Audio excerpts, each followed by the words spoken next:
કલ્પના કરો કે એક એવો કવિ જેની વાહવાહી આખા રાજદરબારમાં થતી હોય, જેની કલમમાંથી નીકળેલા શબ્દો સાંભળવા રાજા મહારાજાઓ પણ ઉત્સુક હોય, અને પછી અચાનક એ જ વ્યક્તિ બધું જ છોડીને આધ્યાત્મના માર્ગે નીકળી પડે. તો ચાલો આજે આપણે બ્રહ્માનંદ સ્વામીની આ જ અદ્ભુત યાત્રાને નજીકથી સમજીએ, જેમાં કીર્તિથી લઈને ભક્તિ સુધીનો એક અનોખો પ્રવાસ છે.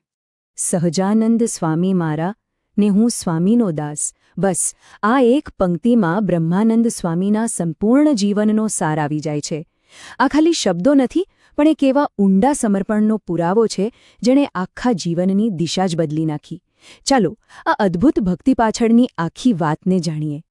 પણ બ્રહ્માનંદ સ્વામી બનતા પહેલા તેઓ એક બીજા જ નામથી પ્રખ્યાત હતા, લાડુદાનજી. એક એવું નામ જે એ સમયે રાજસ્થાન અને ગુજરાતના રાજદરબારોમાં કવિતા, કલા અને બુદ્ધિનું પ્રતીક બની ગયું હતું. એમનો જન્મ ઈસવીસન 1772માં થયો હતો, એક ચારણ પરિવારમાં.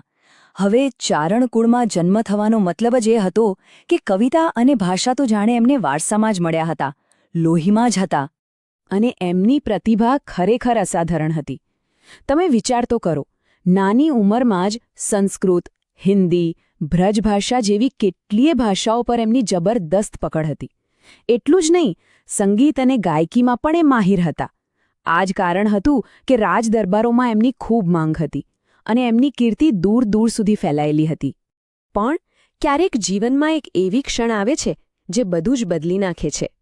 લાડુદાનજીની કીર્તિ અને સફળતા ભરેલી સફરમાં એક એવો જ નિર્ણાયક વળાંક આવવાનો હતો.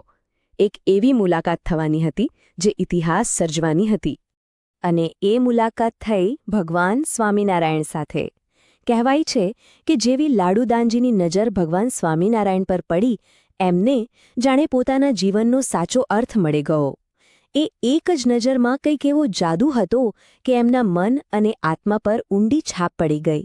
અને બસ એ જ ક્ષણે નિર્ણય લેવાઈ ગયો. રાજદરબારની એ બધી જ ચમકદમક, માન સન્માન, ધન સંપત્તિ બધું જ છોડીને એક સાધુનું સરળ જીવન જીવવાનો નિર્ણય. આ કોઈ નાનો સૂનો નિર્ણય નહોતો, આ એમના જીવનનો સૌથી મોટો અને સૌથી મહત્વનો વળાંક હતો. તો હવે આપણે જોઈએ એમની દીક્ષા અને એમના રૂપાંતરણની કથા. કેવી રીતે લાડુદાનજીમાંથી તેઓ બન્યા બ્રહ્માનંદ સ્વામી, જે સ્વામિનારાયણ સંપ્રદાયના સૌથી પ્રિય સંતોમાંના એક ગણાયા. અહીંયા સરખામણી જુઓ, કેટલી સ્પષ્ટ છે. એક તરફ હતા રાજકવિ લાડુદાનજી, જેમનો હેતુ હતો રાજાઓને પ્રસન્ન કરી દુનિયામાં નામ કમાવવાનો. અને બીજી તરફ હતા બ્રહ્માનંદ સ્વામી, જેમનો એકમાત્ર હેતુ હતો ભગવાનની સેવા. આખું જીવન, આખી ઓળખ બધું જ બદલાઈ ગયું. ભગવાન સ્વામિનારાયણ એમને ખૂબ જ પ્રેમથી એક નામથી બોલાવતા, મારો ભૃંગ. ભૃંગ એટલે કે ભમરો. અને કેમ આવું કહેતા? કારણ કે જેવી રીતે ભમરો પોતાના ફૂલને ક્યારે નથી છોડતો, બસ એ જ રીતે બ્રહ્માનંદ સ્વામી પણ એક ક્ષણ માટે પોતાના ગુરુથી દૂર નહોતા જતા. આ એક ઉપમા જ એમની અતૂટ ભક્તિની સાબિતી છે.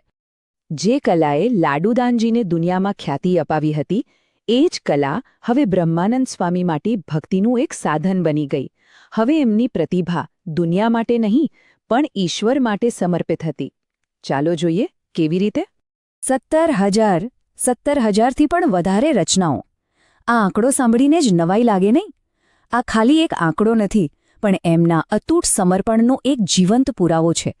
એમની દરેક કવિતા, દરેક ભજન એમના ભગવાન પ્રત્યેના ઊંડા પ્રેમની અભિવ્યક્તિ છે. અને એવું ન હતું કે તેઓ ફક્ત કવિતાના જ સમ્રાટ હતા. ના, એમની પ્રતિભા તો અનેક દિશાઓમાં ફેલાયેલી હતી. તેઓ શાસ્ત્રીય સંગીતના જાણકાર હતા, વડતાલ અને ગઢડા જેવા ભવ્ય મંદિરોના કુશળ આર્કિટેક્ટ હતા, અને એક સારા ચિત્રકાર પણ હતા.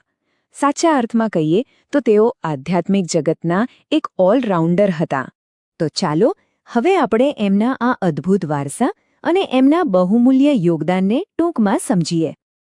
આ કોષ્ટક પર એક નજર નાખો તો ખ્યાલ આવશે કે એમની નિપુણતા કેટલી બધી દિશાઓમાં હતી. કવિતા હોય કે સંગીત, સ્થાપત્ય હોય કે દર્શનશાસ્ત્ર, દરેક ક્ષેત્રમાં એમણે એક એવી છાપ છોડી છે જે આજે પણ લાખો લોકો માટે પ્રેરણાનો સ્ત્રોત છે. બ્રહ્માનંદ સ્વામીનું જીવન આપણને એક બહુ મોટો અને ઊંડો સવાલ પૂછી જાય છે. એવી તો કઈ શક્તિ હશે, કઈ પ્રેરણા હશે જે કોઈ વ્યક્તિને દુનિયાભરની ખ્યાતિ અને પ્રતિભાને ફક્ત એક જ આધ્યાત્મિક ધ્યેય પાછળ સમર્પિત કરવા મજબૂર કરી દે? આ સવાલ પર વિચારવા જેવું ખરું.